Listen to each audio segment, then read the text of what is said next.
नमस्कार, आप देख रहे हैं 4 पीएम और मैं हूं आपके साथ निधि तिवारी। प्रधानमंत्री मोदी जी ने रविवार को देश के नाम विशेष संबोधन दिया। पीएम मोदी ने इस दौरान जीएसटी को लेकर के बातचीत की और साथ ही उन्होंने आत्मनिर्भर भारत और स्वदेशी अभियान पर जोर दिया। महीनों बाद मोदी जी ने कल राष्ट्र के नाम अपना संदेश दिया। शाम 5 बजे के करीब 20 मिनट मोदी जी ने राष्ट्र को संबोधित किया, जिसमें उन्होंने ऐलान किया कि 22 सितंबर से सूर्योदय के साथ जीएसटी बचत उत्सव शुरू होगा, जिससे गरीब और मिडिल क्लास दोनों को सीधा लाभ मिलेगा। मोदी जी ने कहा कि नवरात्रि की ही शुरुआत नहीं हो रही है, बल्कि इस देश में बचत उत्सव की भी शुरुआत हो रही है। मतलब जीएसटी के जख्म भी मोदी सरकार ने दिए और अब जब राहत दी है तो उसे उत्सव का नाम दिया जा रहा है। खैर, इस पर तो आगे हम बात करेंगे, लेकिन कल उन्होंने आत्मनिर्भरता की भी बात की और कहा कि अब हमें स्वदेशी चीजों का इस्तेमाल करना चाहिए। और जैसे उन्होंने ये बात कही, वैसे ही बीजेपी के तमाम नेता स्वदेशी अपनाओ का नारा देने लगे। थोड़ी देर बाद लेकिन विपक्षी नेताओं ने भी ऐसी लिस्ट सामने रख दी लाकर कि मोदी जी भी सोचने लगे होंगे कि क्यों ही उन्होंने ये बात कह दी। लेकिन सवाल ये उठ रहा है कि देश के नाम संबोधन करने का आखिरकार पॉइंट क्या था? मतलब ही क्या बनता था? जब लाल किले से 15 अगस्त को ही ऐलान कर दिया था, तो दोबारा जनता पर एहसान जताने की क्या जरूरत थी? क्या देश के प्रधानमंत्री को हर बात में धन्यवाद चाहिए? और क्या ये संबोधन सिर्फ चुनावी स्क्रिप्ट था या असली राहत देने वाला कदम? इन सभी मुद्दों को लेकर के आज हम चर्चा करेंगे और चर्चा में हमारे साथ मौजूद हैं प्रोफेसर अखिल स्वामी सर। सर, बहुत बहुत स्वागत है आपका। तो सर, कल आपने पीएम मोदी का जाहिर तौर पर पूरा संबोधन सुना होगा और उसमें जो भी उन्होंने बातें कही, प्रधानमंत्री मोदी जी इनडायरेक्टली ये चाहते थे कि देश के लोग इस जीएसटी में जो कटौती की गई है उसको सेलिब्रेट करें, और न केवल सेलिब्रेट करें बल्कि इसके लिए मोदी जी को थैंक यू बोले और बचत उत्सव मनाएं। तो क्या सर, आप भी बचत उत्सव के इस महायज्ञ में शामिल होने वाले हैं आज से, या फिर इस राष्ट्र के नाम संबोधन को आप मोदी जी की और इस सरकार की एक्सेप्टेंस के तौर पर देखते हैं कि आखिरकार इस सरकार ने माना तो सही कि इस देश के मिडिल क्लास और गरीब आदमी को पिछले 8 सालों से कितना ज्यादा लूटा जा रहा था। जय संविधान। देखो निधि, एक चीज ये बताओ, अपने जीवन में अभी तक जो भी तुमने देखा है जीवन काल, जो समस्या होती है उसका समाधान ढूंढा जाता है, या जो समस्या है जो आपके द्वारा क्रिएटेड है, पहले तो आप समस्या क्रिएट करते हैं फिर उसे सॉल्व करते हैं। आज के तारीख में सबसे बड़ी समस्या देश के सामने क्या है, और ये पिछले 2 महीने के अंदर की समस्याएं हैं। पहली समस्या ये है जो टैरिफ लगाया गया देश के ऊपर, कितने लाख लोगों पे इसका असर पड़ा। निधि, अगर आप इकोनॉमिक टाइम्स पढ़ेंगे, अगर आप सूचनाएं प्राप्त करेंगे, तो आपको यह पता चलेगा जो टैरिफ लगा 50% का, उससे आपकी टेक्सटाइल इंडस्ट्री, जो तिरपुर एक जगह है, वहां पे बहुत ज्यादा टेक्सटाइल यूनिट्स हैं, और नोएडा के अंदर भी बहुत सारी टेक्सटाइल, ये अपने रेडीमेड गारमेंट्स की यूनिट्स हैं। आपने उनके इंटरव्यू देखे होंगे। आपने देखा जो लोग अमेरिका पे टोटली डिपेंडेंट थे, वो फैक्ट्रियां तो बंद हो गई। जो अमेरिका पे कम डिपेंडेंट थी, कम से कम उनका ये हुआ, अगर 20% डिपेंडेंट थी तो 20% उनका लॉस हुआ। अच्छा, एक बड़ा सॉल्यूशन ढूंढ लिया जाता है बड़ी आसानी से। अरे हम यूरोप में मार्केट ढूंढ लेंगे, हम विकल्प ढूंढ लेंगे, और ये गोदी मीडिया इसको चलाना शुरू कर देता है कि हम विकल्प ढूंढ लेंगे। अरे विकल्प ढूंढना 1-1.5 साल का काम है, और विकल्प जिस देश में आप ढूंढ रहे हैं वहां ऑलरेडी सप्लायर्स हैं। जैसे मान लीजिए मेरी एक रेडीमेड गारमेंट्स की यूनिट होती, और मैं अमेरिका में 15 साल से अपना माल सप्लाई कर रहा होता, मेरा एक रेपो बना रहता है। देखिए, प्राइवेट सेक्टर में, इंडस्ट्री के अंदर जो सबसे ज्यादा महत्वपूर्ण चीज होती है वो होता है कॉन्फिडेंस एंड विश्वास।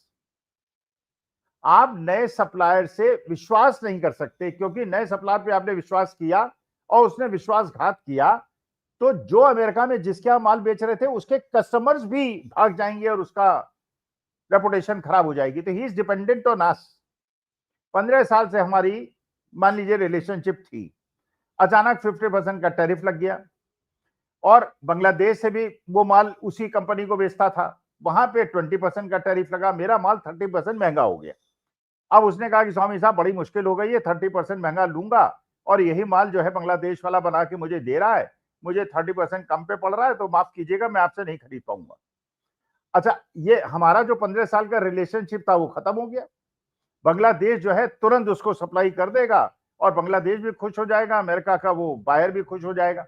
अगर मैं फ्रांस और यूके जाऊंगा माल बेचने, तो मेरे को रेपुटेशन और अपनी क्रेडिबिलिटी को एस्टेब्लिश करने में 2 साल का टाइम लगेगा, क्योंकि वहां भी सप्लायर्स है, ऐसा तो नहीं वो खाली बैठे हुए थे, वो इंतजार कर रहे थे कि अमेरिका टैरिफ लगाएगा, फिर ये स्वामी जी मेरे पास माल सप्लाई करने आएंगे, इसलिए मैं कहीं से माल नहीं लेता। माल तो वो भी बेच रहा था ना। फिर अमेरिका का जो मार्केट है वो वैल्यू एडिशन का मार्केट है, वहां के जो बायर्स हैं वो ज्यादा प्राइस पे करते हैं बनिस्पत फ्रांस, जर्मनी और यूके के।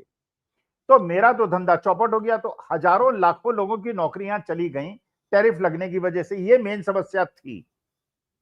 दूसरी हमारी समस्या अभी 2 दिन पहले क्रिएट हुई है। भाई आप निधि खुद सोचो, H1B वीजा की फीस बढ़ने की वजह से 88 लाख रुपए अगर कंपनी को दे, मान लीजिए इन्फोसिस है, इन्फोसिस अखिल स्वामी को भेजती है कि अमेरिका में जाके माइक्रोसॉफ्ट के ऑफिस में बैठो और काम करो, मैं तुम्हें ये पैसा दूंगा 2 साल के अंदर, जो तुम पैसा कमाओगे, मान लो $10,000 पर मंथ कमाओगे, उस $10,000 में तुम $7,000 खर्च करना, 3,000 जो है अपने माता पिता को, मेरे माता पिता कहाँ, मेरे बच्चों को भेजना, तो $3,000 अगर तुम महीने में बेचोगे 2.5 लाख रुपए महीना हो जाएगा, तुम्हारा बुढ़ापा ठीक से कट जाएगा। यही था।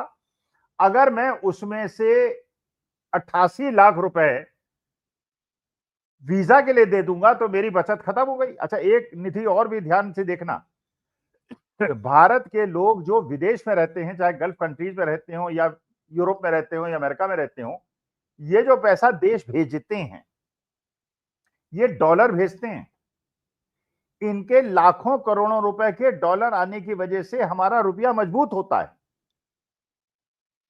अब वो पैसा नहीं आएगा, क्योंकि वो सारा का सारा अमेरिका जो है वीजा में, फीस में जमा कर लेगा। और ये आपको पता ही है कि पूरे विश्व के अंदर से जितने लोग भी अमेरिका जाते हैं इस वीजा के माध्यम से, उसमें 71% भारतीय लोग हैं। आज आप देखिए आईटी इंडस्ट्री का क्या हाल है, बुरी तरह से गिरा है, बुरी तरह से गिरा। ये हमारे देश की सबसे बड़ी समस्याएं हैं। आप टैरिफ के मामले में आपने हल्के से लिया, अच्छा अब वो ट्रेड डील आप धीरे धीरे करते चले जा रहे हैं। आपने मक्के पे कर लिया, उस पे कर लिया, कॉटन पे कर लिया, मक्के पे करने वाले हैं, कल पता नहीं किस चीज पे करेंगे, फिर गोदी मीडिया उड़ाएगा कि ट्रेड डील हो गई, भारत की बहुत बड़ी सफलता हो गई, मोदी जी का मास्टर स्ट्रोक हो गया। लेकिन टैरिफ का जवाब आपके पास नहीं, इस वीजा की फीस बढ़ने का आपका जवाब नहीं। अब ये कितने लाखों लोगों की नौकरियां छूटेंगी निधि? तुम्हारे भी जान पहचान के लखनऊ में लोग होंगे जो कि आईटी इंडस्ट्री में कोई एमटेक कर रहा होगा, कोई बीटेक कर रहा होगा, तो बहुत सारे बच्चे एमबीए करते हैं, बहुत सारे बच्चे इंफॉर्मेशन टेक्नोलॉजी में करते हैं। पहली बात, जितने बच्चे निकलते हैं उसके 10-20% लोगों को टीसीएस इन्फोसिस में नौकरी मिलती है। जब टीसीएस और इन्फोसिस के प्रॉफिट्स कम हो जाएंगे, वो नौकरी से लोगों को निकालेंगे, नए लोगों को लेंगे नहीं, तो सबसे ज्यादा एम्प्लॉयमेंट, अब मान लीजिए 50 लाख लोगों की नौकरी छूट गई, अगर इसका जल्दी सॉल्यूशन नहीं ढूंढा गया, तो ये 50 लाख लोग जो आईटी इंडस्ट्री में थे, जो एक्सपोर्ट ओरिएंटेड यूनिट्स में थे, ये 50 लाख लोग आपके जीएसटी कम कर देने से क्या माल ज्यादा खरीदेंगे? निधि आप बताओ। और हम लोग, भाई मैं तो चलिए फाइनेंस का स्टूडेंट हूं, हम लोग तो बिल्कुल बकायदा बही खाता बना के फाइनेंशियल इनफ्लो और कैश फ्लो फ्यूचर के एंटिसिपेट करते हैं। जैसे मान लीजिए एक कंपनी है, कंपनी का माल बिक रहा है, तो उसका जो प्रोडक्शन मैनेजर है, जो उसका फाइनेंशियल मैनेजर है, वो बैठ के एक प्लान बनाते हैं कि भाई ये माल इस तरह बिक रहा है, ये माल ज्यादा बिक रहा है, ये कम बिक रहा है, हमें बताओ अगले 10 साल में कौन सा माल कितना बिकेगा, क्या रॉ मटेरियल कॉस्ट होगी, क्या कॉस्ट होगी, कितने में बिकेगा, कितना प्रॉफिट होगा। अच्छा, ये तो वो कैश फ्लो बना लेगा जो अंदर आएगा कंपनी, और कितना बाहर जाएगा वो बताओ। फिर ये हमें बताओ किस साल में हम सरप्लस में होंगे और किस साल में हम डेफिसिट में होंगे। भाई कई बार ऐसा होता है, कोई साल ऐसे होते हैं जिससे बहुत ज्यादा प्रॉफिट हो जाता है, कई साल में बहुत कम प्रॉफिट होता है, लॉस हो जाता है। तो जहां पे प्रॉफिट ज्यादा होगा वो कितने समय के लिए होगा और उसको कहां रखा जाए पैसे, जिससे हम उस पैसे से पैसा कमा सकें। और जहां पे कम होगा वहां पैसा कैसे उठाएंगे, या हमको एक्सपेंशन करना है तो उसके लिए पैसा क्या, यही होता है फैक्ट्रीज के अंदर, और यही घर के अंदर होता है। अपने पिताजी से पूछ लीजिएगा, उन्होंने प्लानिंग की होगी, भाई इतनी मुझे तनख्वाह मिलती है, इतनी मुझे पेंशन मिलेगी, ये मेरा कैश इनफ्लो होगा, ये मेरे खर्चे हैं, खर्चे ऐसे बढ़ेंगे, इनकम ऐसे बढ़ेगा, बॉन्ड का पैसा इंटरेस्ट में इतना आएगा, शेयर मार्केट इस रेट से बढ़ेगा, ये मेरा सरप्लस क्रिएट होगा, फिर मुझे निधि की शादी करनी है, इतने पैसे उसमें लगेंगे। पोते की पोती की पढ़ाई का मुझे ध्यान रखना है, इतने पैसे उस समय इतनी कीमत होगी। तो एक कैश फ्लो इनफ्लो आउटफ्लो बना के हरा। अच्छा ये बताइए, जिस आदमी की नौकरी जाने वाली है या चली गई है ऑलरेडी, जो अपने घर की ईएमआई भरने में असमर्थ है, कार के किस्त देने में असमर्थ है, उस आदमी को कहिए कि हमने देखिए 8 साल आपको लूटा है, अब हम आपकी जीएसटी कम कर रहे हैं, इसलिए आप मार्केट में जाके खरीदारी करिए। वो कहता है यार मेरी नौकरी तो चली गई, जो 50-60 हजार रुपए कट कटा के मेरे घर आते थे वो तो आने बंद हो गए, आप कह रहे हैं मार्केट में। तो भैया जो ये 50 लाख लोगों की नौकरी जा रही है, इसकी तो मोदी जी ने चिंता एक शब्द नहीं बोला उसके बारे में। ये आईटी इंडस्ट्री में जो होने वाला है, और डोनाल्ड ट्रंप अभी क्या क्या करने वाले हैं, जब तक आप ट्रेड डील के लिए उनसे स्वीकार नहीं करेंगे, ट्रेड डील आप स्वीकार करेंगे। अच्छा चाइना ने एक और कुल छल्ला छोड़ दिया है, आपने सुना होगा। चाइना ने कहा है कि अगर अमेरिका से इंडियंस को वापस करते हैं तो चीन भेज दो। अब हमारे देशवासी जो है, जो चीन हमारे यहां कब्जा कर रहा है, उनके जाके उनकी आईटी इंडस्ट्री को और टेक्नोलॉजी, क्योंकि देखिए चीनी इस मामले में बहुत दुरुस्त हैं, चाहे वो साउथ कोरिया वाले हों चाहे ताइवान वाले हों। ये लोग क्या करते हैं कि आपके जब तकनीकी लोग वहां पहुंचेंगे ना, 6 महीने तो आपको रखेंगे और आपसे सारी तकनीक सीख के फिर आपको भगा देंगे और खुद करने लगेंगे। ये होता है। तो आप चीन से भी फंसे हुए हैं, अमेरिका। अच्छा आपने देखा पाकिस्तान इंडिया के मैच में पाकिस्तानी क्रिकेटर बल्ले को 147 की तरह भारतीयों को दिखा रहा है और हमारे देश से कोई प्रतिक्रिया नहीं है। माने एक तो हमारे पहलगांव के अंदर हमारे 26 जवानों को, हमारे पर्यटकों को मारा, और अब क्रिकेट के मैच में AK-47 दिखा रहा है और हमारी तरफ से कोई प्रतिक्रिया नहीं है, और अपने को राष्ट्रभक्त कहते हैं, अपने को देशभक्त कहते हैं। बिल्कुल सर, और जो वो हाथ ना मिलाने को बहुत बड़ा बताया जा रहा है, पाकिस्तान से मैच करवाना ही सबसे बड़ी गलती है, उस पर कोई कुछ नहीं बोल रहा है।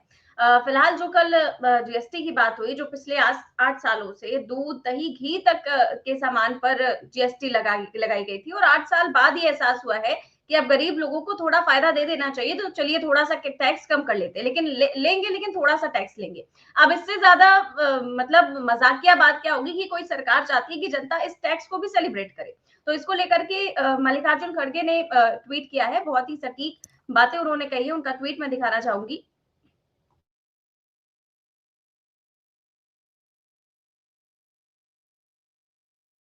मल्लिकार्जुन खड़गे कहते हैं कि 900 चूहे खाकर बिल्ली हज को चली। आपकी सरकार ने कांग्रेस के सरल और कुशल जीएसटी के बजाय अलग अलग 9 स्लैब से वसूली कर गब्बर सिंह टैक्स लगाया और 8 साल में 55 लाख करोड़ से ज्यादा वसूले। अब आप 2.5 लाख करोड़ के बचत उत्सव की बात करके जनता को गहरे घाव देने के बाद मामूली बैंडेड लगाने की बात कर रहे हैं। जनता कभी नहीं भूलेगी कि आपने उनके दाल, चावल, अनाज, पेंसिल, किताबें, इलाज, किसानों के ट्रैक्टर, सबसे जीएसटी वसूला था। आपकी सरकार को तो जनता से माफी मांगनी चाहिए। तो ये उन्होंने बहुत ही सही बात कह दी है सर, कि आज मोदी जी इस बात का बखान कर रहे हैं कि देखिए हमने 5% और 12% जीएसटी कर दी, लेकिन पिछले 8 सालों से जो 5%, 12%, 18 और 28% की जीएसटी देश के सबसे गरीब और मिडिल क्लास लोगों से लूटी जा रही थी, इसके लिए सॉरी कौन बोलेगा? देखिए सॉरी तो भारतीय जनता पार्टी की किताब में निधि है ही नहीं। प्रेम शुक्ला मुख्य प्रवक्ता सुरेंद्र सिंह राजपूत की माता जी को खुले इंटरव्यू में मां बहन की गालियां देते हैं और आज तक प्रवक्ता बने हुए हैं, तो उनके यहां दंड और माफी का तो कोई प्रश्न ही नहीं उठता। देखिए मेरे साथ एक बहुत बड़ा धोखा कर दिया इस जीएसटी के रिडक्शन ने। मैं मेडिकल इंश्योरेंस करा रहा था पिछले 15 साल से। अच्छा पहले उम्र कम थी, 30,000 का प्रीमियम लगता था, फिर 35,000 हुआ, फिर 45,000 हुआ, फिर 55,000 हुआ, फिर 65,000 हुआ। मैं करीब 15 लाख रुपए इंश्योरेंस कंपनी को दे चुका हूं। अभी तक क्लेम लिया है मैंने कुल मिला के 1 लाख रुपए का। मेरा नुकसान एक तो वो हुआ। अच्छा जब 1.5 साल पहले रिन्यू का समय आया तो कहने लगे साहब आपको 97,000 प्रीमियम देना पड़ेगा 3 लाख के इंश्योरेंस के लिए। मैंने कहा यार पागल हूं मैं, 3 लाख के इंश्योरेंस के लिए 1 लाख का प्रीमियम दे दूं, क्योंकि उसमें 28,000 रुपए तो वो था जीएसटी। मैंने साहब डिसकंटिन्यू कर दिया। आप कह रहे हैं कि हमने वो हटा दिया, तो मैं तो बिना इंश्योर्ड के रह गया और आज की तारीख में मेरा कोई मेडिकल इंश्योरेंस नहीं है, क्योंकि भैया 28,000 रुपए साल केवल आप उसके लिए जीएसटी दे दें अपने इंश्योरेंस के लिए। अरे बुड्ढों को तो इनको राहत देनी चाहिए। कहते हैं हम सीनियर सिटीजन का बड़ा सम्मान करते हैं। हमारा रेल का टिकट जो मुफ्त में हुआ 50% रेट पे हुआ करता था, उसको पूरे रेट पे कर दिया। किसी प्रकार की सुविधाएं बुड्ढों को नहीं है। और उसके बाद जो है अब आप कैसे, और खुद 75 साल के बाद जो है आप देश के प्रधानमंत्री पद छोड़ने को तैयार नहीं है। हम लोगों की मुश्किल यह है कि अब क्या करें, और खर्चे बढ़ते जा रहे हैं मेडिकल इंश्योरेंस के। तो कोई भी आदमी, देखिए कोई भी नॉर्मल आदमी, निधि आप खुद सोचो, सोशल सिक्योरिटी है नहीं, मेडिकल इंश्योरेंस है नहीं, मेडिकल के खर्चे बढ़ते चले जा रहे हैं, सेविंग आपकी 11% से घट के 6% पे आ गई है। लोग जो है अपना गोल्ड लोन ले लेके अपने घर के खर्चे चला रहे हैं, प्रोविडेंट फंड से पैसा ले लेके घर चला रहे हैं। अब आप कह रहे हो मार्केट में खरीदारी करो। यार मार्केट में खरीदारी अगर कर लेगा, मान लीजिए मैं कर लूं खरीदारी, और कल भगवान ना करे कोई समस्या आ जाए और मेडिकल इंश्योरेंस है नहीं, तो मेडिकल इंश्योरेंस के लिए जुगाड़ ना करूं क्या, पैसे इकट्ठे ना करूं क्या? भगवान ना करे कल हो जाए तो मैं किसी के हाथ सामने क्यों हाथ फैलाऊं? मेरे पास पैसे, यही आप देखिएगा 80% लोगों की हिंदुस्तान में असमर्थता है। आप कभी all India institute medical sciences के या बाकी किसी अच्छे मेडिकल कॉलेज के सामने दिल्ली के अंदर जाके देख, संभ्रांतपुरा के धनाढ्य लोग सड़कों पे पड़े हुए हैं, क्योंकि वहां पे चलिए जांच तो मुफ्त हो जाती है एम्स में, लेकिन वहां पे दवाइयां आपको लानी है, फिर जो रहने वाले आए हैं उनको होटल में रहना है, होटल में 2,500-3,000 रुपए रोज खर्च आएगा, 3-4 लोग होंगे तो 10-12 हजार रुपए रोज खर्च आए, खेत बिक जाते हैं लोगों के। उसके लिए सरकार का कोई ध्यान नहीं है। केवल अपने कार्यकर्ताओं को, वो कौन सा एक इन्होंने कार्यक्रम बना रखा है, उनको मेडिकल का क्लेम दे देते हैं, केवल अपने कार्यकर्ताओं को, आरएसएस के कार्यकर्ताओं को।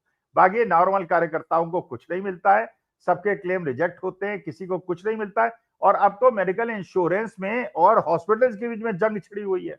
वो कह रहे हैं हम नहीं देंगे कैशलेस क्लेम आपको, पहले पूरा पैसा दीजिए, उसके बाद रिफंड करेंगे। अच्छा, रिफंड भी कितना करेंगे, कितने दिनों के बाद करेंगे, रिजेक्ट करेंगे, एक्सेप्ट करेंगे, उसका भी कोई भरोसा नहीं है। तो कौन सा आदमी, हिंदुस्तान का गरीब आदमी ऐसा है जिसकी जेब में 4-5 लाख रुपए पड़ा हो कि पहले दे दे और बाद में उसको क्लेम करे? तो देखिए हर तरफ गड़बड़ झाला है।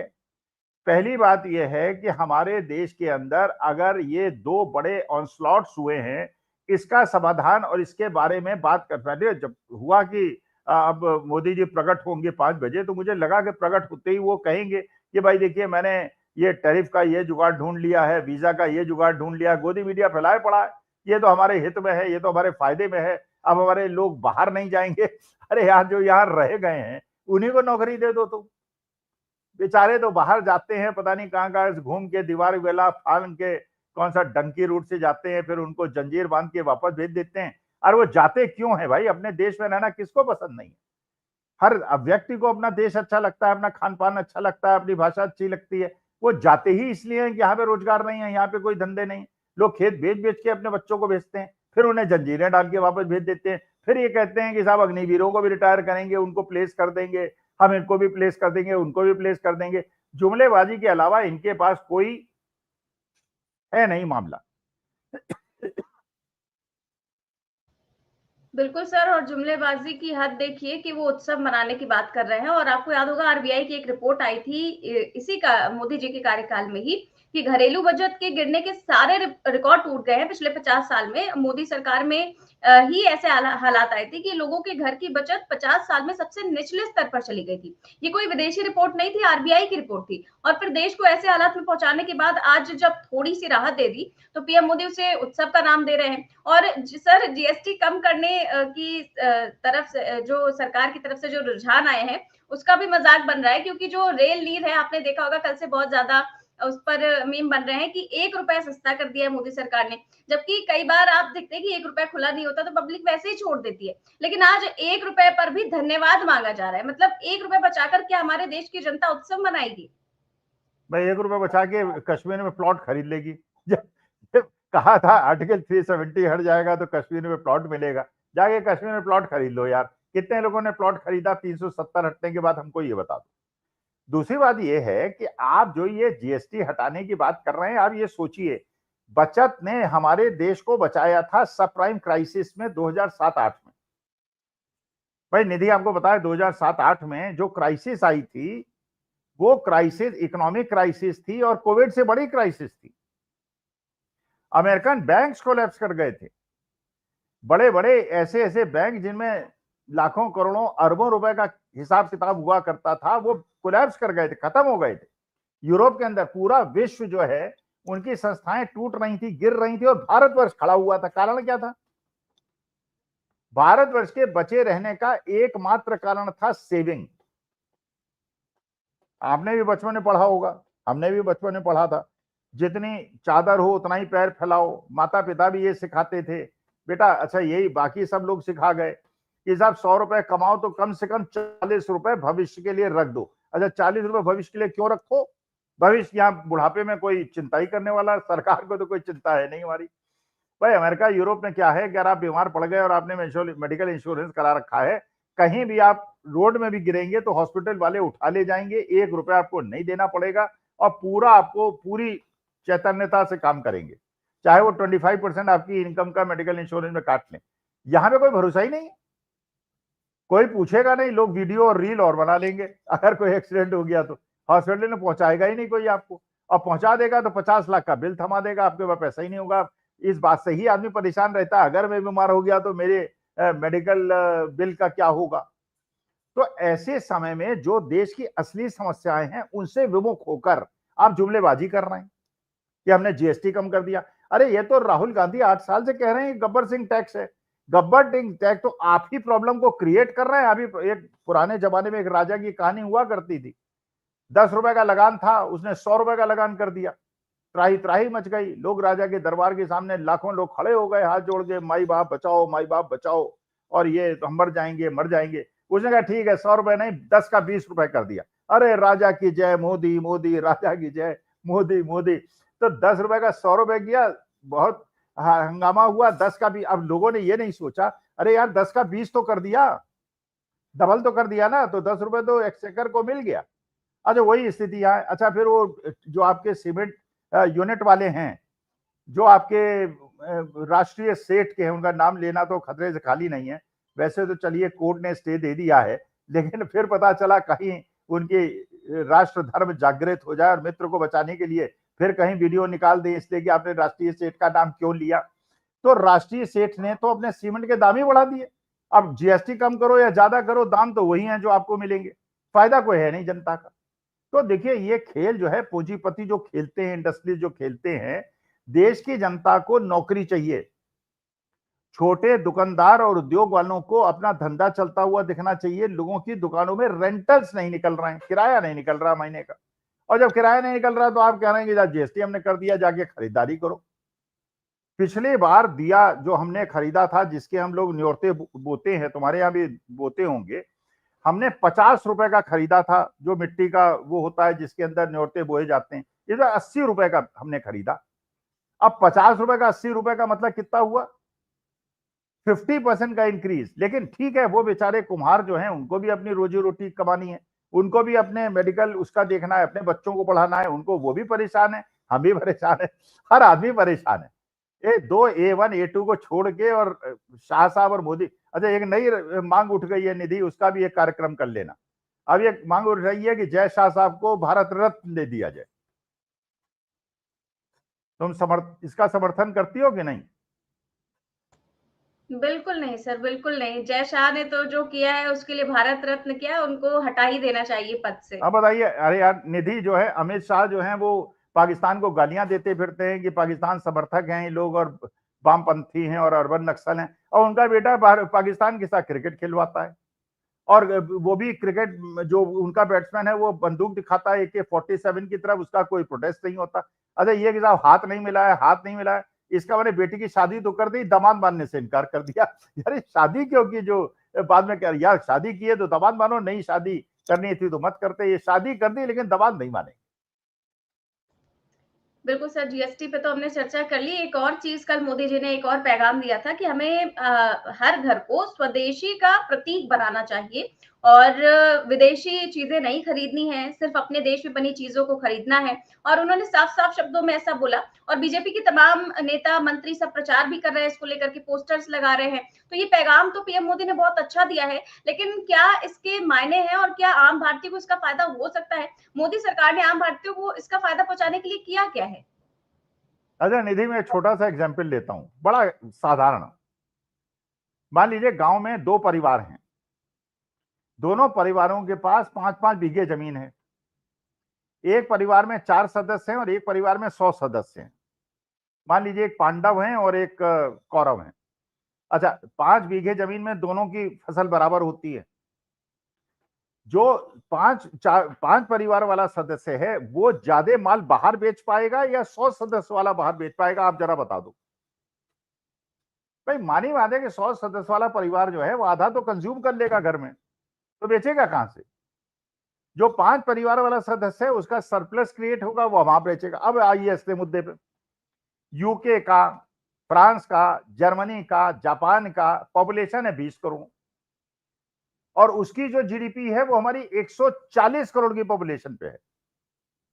तो 140 करोड़ की पॉपुलेशन में कंजम्पशन के बाद सरप्लस क्रिएट हो, इसके लिए तो आपकी इकोनॉमी होनी चाहिए थी 17 ट्रिलियन डॉलर्स की जो चाइना की है।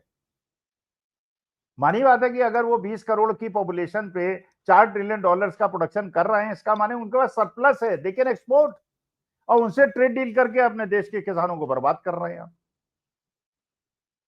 देखिए मुश्किल क्या हो गई है मोदी जी के समय में, जो आज के तारीख में जो सबसे बड़ी समस्या है, जो पहले भी मैं आपके कार्यक्रम में कह चुका हूं, चाणक्य ने यह कहा था और बड़ी सटीक बात कही थी, राजा को अपने मंत्रियों को निर्भीक होकर बोलने की अनुमति देनी चाहिए।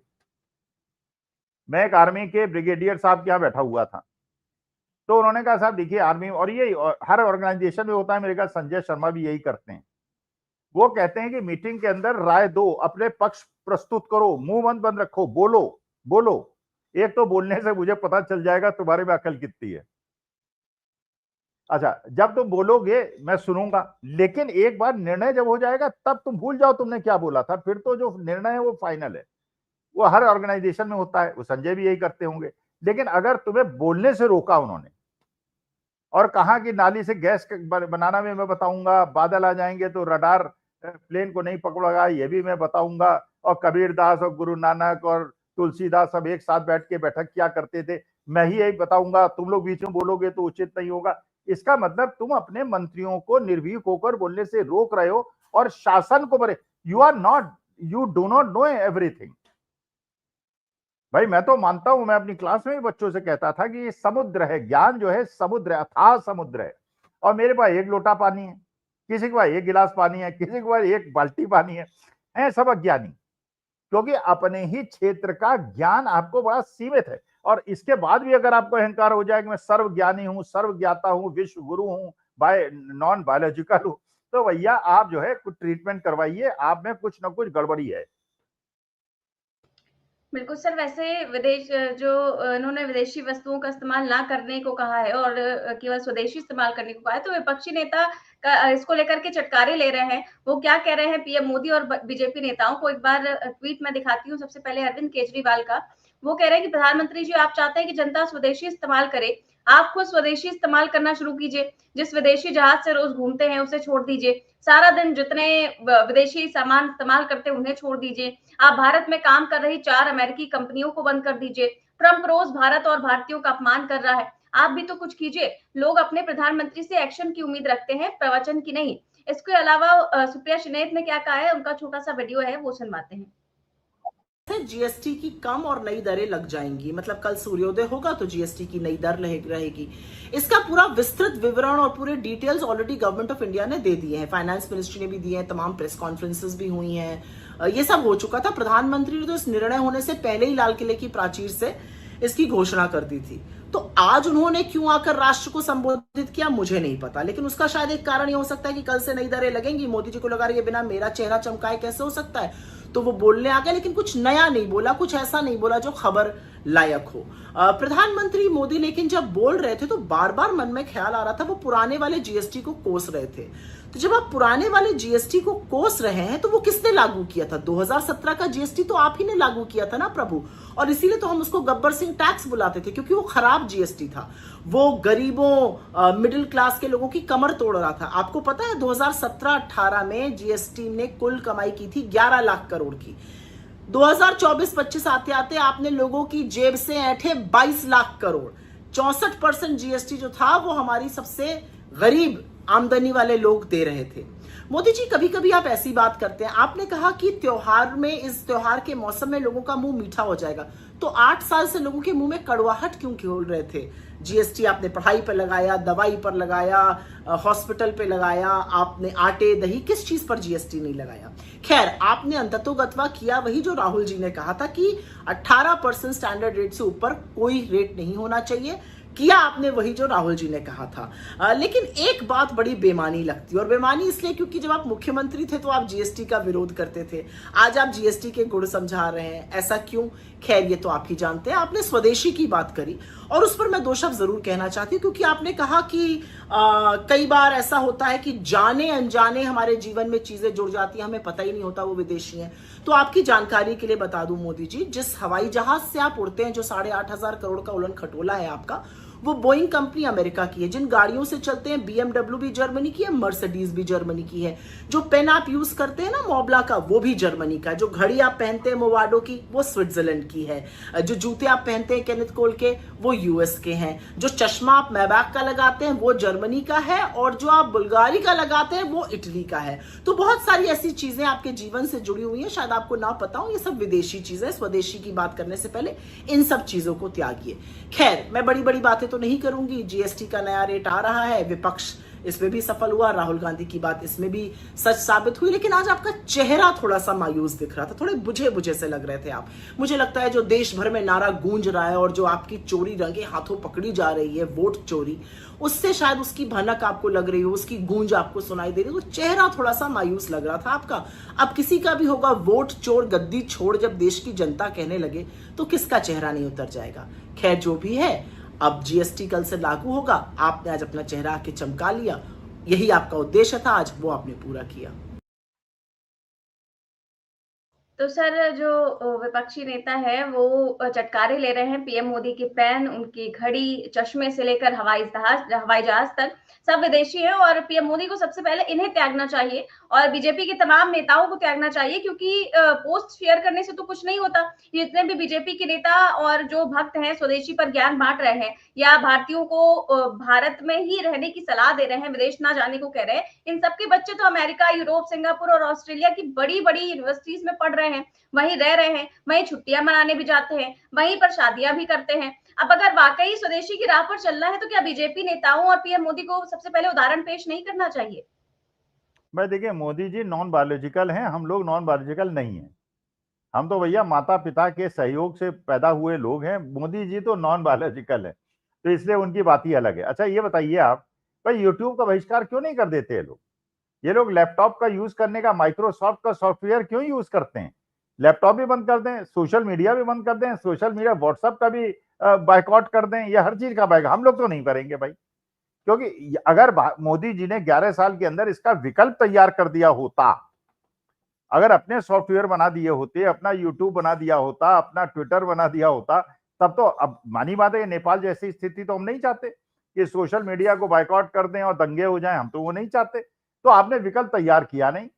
अब भाई, विकल्प अगर आप तैयार नहीं करेंगे, तो जब तक आप विकल्प नहीं तैयार करेंगे, तो ये जो भारत के अंदर स्वदेशी अपनाना है, प्रोडक्शन तो बढ़ाओ भाई, 15% की जीडीपी कर दो। आप देखिएगा, बाहर से मंगाने की जरूरत ही नहीं पड़ेगी। जीडीपी तो थी मनमोहन सिंह के जमाने में 7.1% एवरेज, आपके जमाने में हो गई 6.2%। लोन बढ़ गया 4 गुना। अब आप कह रहे हो स्वदेशी अपनाओ। अरे यार, जब घर में सामान ही नहीं है तो स्वदेशी कैसे अपना ले?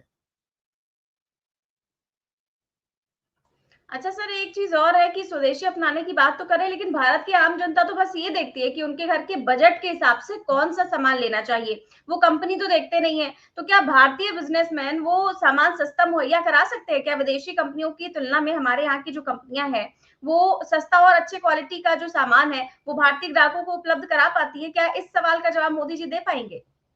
देखिए, असली मुद्दा वही, पहले भी मैंने आपसे कहा था, आज के तारीख में जो 50% बिजनेसमैन हैं, जिसमें A1 A2 भी हैं, ये विदेशी माल को इंपोर्ट करते हैं और उसमें अपनी मोहर लगा के भेज देते हैं। इसीलिए 11 साल के अंदर चाइना से इंपोर्ट जो है वो डबल हो गया है और एक्सपोर्ट 15% बढ़ा है।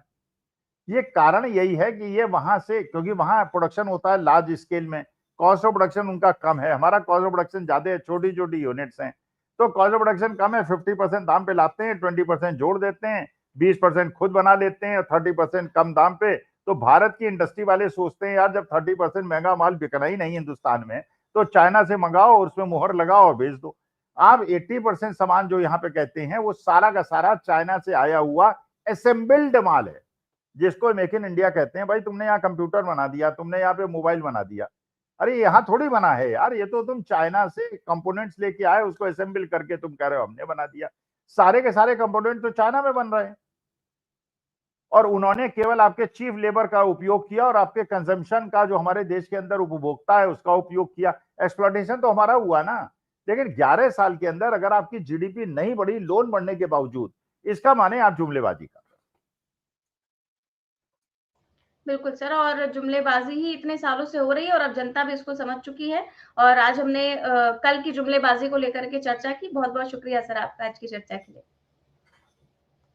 तो आप देख रहे थे आज की चर्चा, कैसी लगी आपको हमें कमेंट बॉक्स में जरूर बताएं। चैनल को सब्सक्राइब भी करें और ज्वाइन भी करें। नमस्कार।